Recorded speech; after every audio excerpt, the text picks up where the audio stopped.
Hi குட்டீஸ் and friends, எல்லோரும் எப்படி இருக்கீங்க? இன்றைக்கி மார்னிங் ரொட்டீன், அதாவது பிரேக்ஃபாஸ்ட்டுக்கு என்ன ப்ரிப்பேர் பண்ணிக்கிட்டேன் அதை தாங்க நாம் இப்போ இந்த வீடியோவில் பார்க்க போகிறோம். அதுக்காக தேவையான அளவு கோதுமை மாவை நான் எடுத்துக்கிட்டேன். அதுக்கப்புறமா தண்ணி சூடு பண்ணி அது கூடவே கொஞ்சமாக நெய், பரல் உப்பு, அதாவது மாவுக்கு தேவையான அளவு உப்பை ஆட் பண்ணி நல்லா கொதிக்க வச்சு எடுத்துக்கிட்டேன். ஸோ இந்த நெய்க்கு பதிலாக நாம் தேங்காய் எண்ணெய் கூட ஆட் பண்ணிக்கலாம். அதுக்கப்புறமா கொஞ்சம் கொஞ்சமாக தண்ணி ஆட் பண்ணி அந்த மாவை நல்லா விரசி எடுத்துக்கிட்டேன்.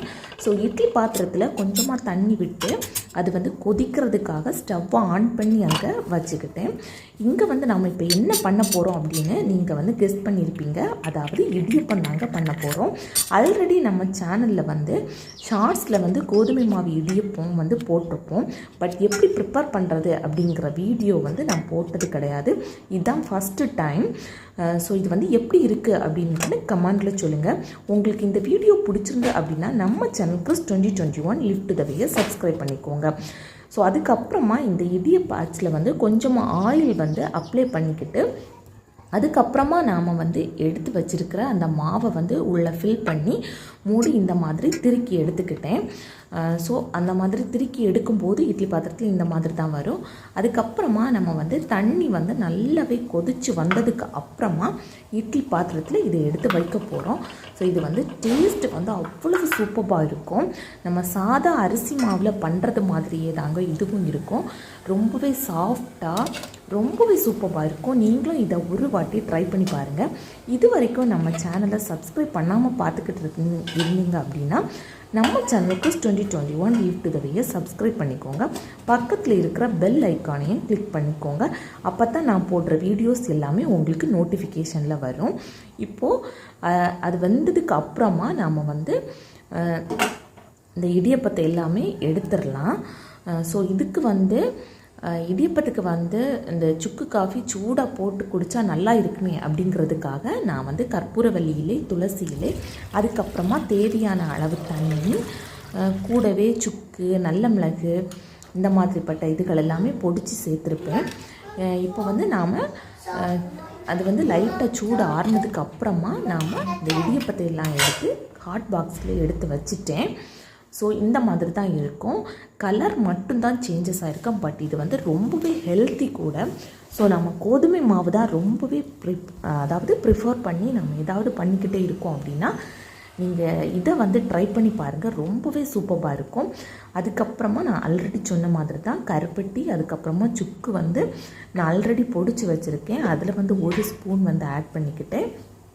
அதுக்கப்புறமா கொஞ்சமாக ஜீரகம், அதாவது இந்த இடிக்கல்லில் ஒரு சின்ன ஸ்பூன் ஜீரகம் ஆட் பண்ணிக்கிட்டேன். அதுக்கப்புறமா என்ன அப்படின்னு பார்த்தீங்கன்னா மல்லி.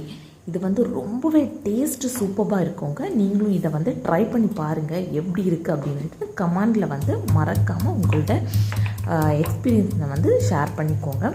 ஸோ இந்த மாதிரி நல்லா தள்ளினதுக்கப்புறமா இந்த மாதிரி தான் வரும் பாருங்கள். நம்ம இங்கே இந்த டீ ஆல்ரெடி கொதிச்சுக்கிட்டே இருக்குது. அதில் நாம் இப்போ ஆட் பண்ணிக்கலாம். நம்ம இனிப்புக்கு பதிலாக தான் நம்ம கருப்பட்டி ஆட் பண்ணிக்கிறோம். இது ரொம்பவே டேஸ்ட்டு சூப்பராக இருக்கும். அது கூடவே நான் என்ன பண்ணிக்கிட்டேன் அப்படின்னா மாவு அரைக்கிறதுக்காக கிரைண்டரில் காலையிலே போட்டுருவேன். அப்போ தான் வேலை ஈஸியாக முடிஞ்சிடும். ஸோ இப்போ நம்ம இடியப்பம் ரெடி பண்ணியாச்சு. அதுக்கப்புறமா டீ ரெடி பண்ணியாச்சு. அடுத்து என்னடா பண்ணுறாங்க அப்படின்னு தானே பார்க்குறீங்க. அதாவது தேங்காய் பால் தாங்க எடுக்க போகிறோம். ஸோ இடியப்பம், ஆப்பம் இதுக்கு எல்லாமே பெஸ்ட்டு காம்பினேஷன் என்ன அப்படின்னு பார்த்தீங்கன்னா இந்த தேங்காய் பால் தான். ஸோ தேங்காயை நல்லா துருவி எடுத்துக்கிட்டேன். அதில் கொஞ்சமாக, நிறைய தண்ணி ஆட் பண்ணக்கூடாது. நம்ம அந்த தேங்காயிலேயே பால் ஜாஸ்தியாக இருக்கும். ஸோ கொஞ்சமாக தண்ணி ஆட் பண்ணி இந்த மாதிரி ஃபைன் பேஸ்ட்டாக நாம் அரைச்சி எடுத்துக்கிட்டு வந்துடலாம். இது இடியப்பத்துக்கு சூப்பரான காம்பினேஷனாக இருக்குங்க. நீங்கள் இதை மறக்காமல் ட்ரை பண்ணி பாருங்கள். ஆப்பத்துக்கு கூட நாம் சேர்த்து இதை மாதிரி சாப்பிட்ருப்போம். இடியப்பத்துக்கு கூடயும் இந்த தேங்காய் பால் சாப்பிடும்போது ரொம்பவே டேஸ்ட்டு சூப்பராக இருக்கும். இந்த மாதிரியான ஒரு பெரிய அரிப்பு எடுத்து வச்சு அதில் அந்த தேங்காய் பாலை நல்லா புழிஞ்சி நாம் அரிச்சு எடுத்துக்கலாம். இந்த மாதிரி நாம் ஒரு ஸ்பூன் வச்சு ப்ரெஸ் பண்ணி விட்டாலே அந்த பால் எல்லாமே தனியாக பிரிஞ்சு வந்துடும். ஸோ இதை இன்னும் ஒரு வாட்டி கூட நாம் மிக்சி ஜாரில் போட்டு அடித்து எடுக்கலாம். இல்லை இவ்வளோவே போதும் அப்படின்னா நீங்கள் இந்த ஃபஸ்ட்டு பால் மட்டுமே எடுத்தாவே போதும். ரொம்பவே சூப்பராக இருக்கும் டேஸ்ட்டு. பட் நான் என்ன பண்ணிக்கிட்டேன் அப்படின்னா ஒரு வாட்டி கூட இதை வந்து எடுத்து நான் வந்து ஜாரில் போட்டு அரைச்சி எடுத்துக்கிட்டு வந்து அதே மாதிரி தான் இந்த மாதிரி ஃபில்டர் பண்ணி எடுத்துக்கிட்டேன். எவ்வளவு திக்கான பேஸ்ட்டில் இருக்குதுன்னு பாருங்கள். அதுதான் அதில் உள்ள வேஸ்ட்டு. ஸோ இப்போ நம்ம எல்லாமே ரெடி பண்ணி எடுத்து வச்சாச்சு. இப்போ நமக்கு தேவையான அளவு இடியப்பம் அது மேலே அந்த தேங்காய் பாலை அப்படியே அலாக்கா விட்டு அது கூடவே தேன் வந்து ஆட் பண்ணி சாப்பிடும்போது அவ்வளவு டேஸ்ட்டு சூப்பராக இருக்கும். தேன் இல்லாமல் கூட நம்ம இந்த தேங்காய் பால் விட்டு கூட நம்ம சாப்பிட்டுக்கலாம். ரொம்பவே டேஸ்ட்டு சூப்பராக தான் இருக்கும். கண்டிப்பாக நீங்களும் இதை ட்ரை பண்ணி பாருங்கள்.